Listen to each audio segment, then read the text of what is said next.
Hello everyone, నమస్తే. Welcome back to our cooking channel మన moms kitchen. ఈరోజు మన రెసిపీ వచ్చేసి స్వీట్ రెసిపీ అండి. చాలా తక్కువ టైంలో అన్నీ కూడా ఇంట్లో ఉన్న వాటితోనే ఈజీగా ప్రిపేర్ చేసుకునే స్వీట్ రెసిపీని చూపించబోతున్నాను. ఎప్పుడైనా మనకి స్వీట్ తినాలనిపించినప్పుడు డెఫినెట్గా ఈ రెసిపీని ట్రై చేయొచ్చు. ఇప్పుడు లేట్ చేయకుండా ఈ టేస్టీ స్వీట్ రెసిపీని ఎలా ప్రిపేర్ చేసుకోవాలో చూసిద్దాం. ముందుగా దీనికోసం స్టవ్ ఆన్ చేసి ఒక పాన్ పెట్టుకొని అందులోకి ఒక 1 కప్ దాకా నెయ్యి వేసుకోవాలి. నెయ్యి కాస్త పెట్టిన తర్వాత అందులోకి ఒక కప్పు బొంబాయి రవ్వ కూడా వేసుకొని లో ఫ్లేమ్లో కంటిన్యూస్గా మిక్స్ చేసుకోవాలి. బొంబాయి రవ్వ అంతా కూడా నెయ్యిలో చక్కగా వేయించుకోవాలండి. ఇదంతా కూడా నేను ఇక్కడ అన్నీ కూడా ఒకటే కప్పుతో మెజర్ తీస్తున్నానండి.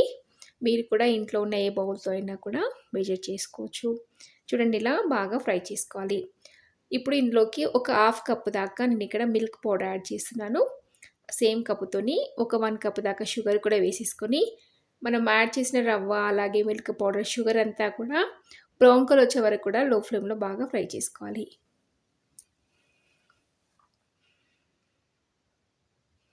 చూడండి, మనకి రవ్వ ఎంత బాగా వేగితే అంత టేస్టీగా ఉంటుంది స్వీట్ అనేది. కంప్లీట్ బ్రౌన్ కలర్ వచ్చే వరకు కూడా లో ఫ్లేమ్లో కంటిన్యూస్గా మిక్స్ చేసుకోవాలి.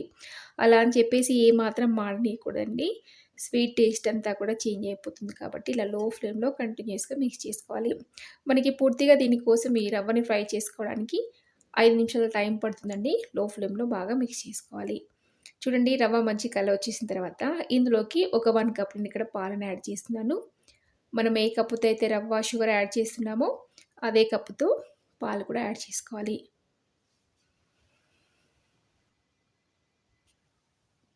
చూడండి, మనం పాలు యాడ్ చేసిన తర్వాత మరొక 2 నిమిషాల పాటు ఇలా లో ఫ్లేమ్లో బాగా మిక్స్ చేసుకోవాలండి.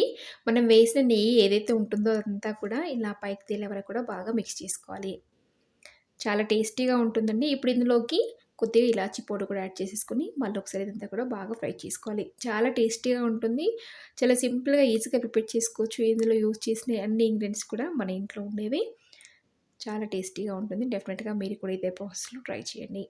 చూడండి, ఇదంతా కూడా మనం వేసిన రవ్వ అలాగే మిల్క్ పౌడర్ షుగర్ అంతా కూడా చక్కగా మిక్స్ అయిపోయింది కదా. ఇప్పుడు మనం వేసిన నెయ్యి కూడా చక్కగా పైకి తేలుతుంది. ఆల్మోస్ట్ ఇది రెడీ అయిపోయినట్టండి. స్టవ్ ఆఫ్ చేసుకొని ఒక ప్లేట్లోకి సర్వ్ చేసుకోవడమే. నేను ఇక్కడ ఒక ప్లేట్లోకి ఇదంతా కూడా ట్రాన్స్ఫర్ చేస్తున్నానండి. మనం దీన్ని చిన్న చిన్న పీసెస్లా కూడా కట్ చేసుకోవచ్చు, లేదా అలా అయినా తినేయచ్చు. చూడండి, ఇదంతా కూడా ఒక ప్లేట్లో వేసేసుకొని ఒక స్పూన్తో ఇలా ఈవెన్గా స్ప్రెడ్ చేసుకొని ఒక 2 అవర్స్ పాటు అలా పక్కన పెట్టామంటే మనకి హార్డ్గా అయిపోతుంది. తర్వాత మనకి నచ్చిన షేప్లో దీన్ని చిన్న చిన్న పీసెస్లా కట్ చేసుకోవచ్చు.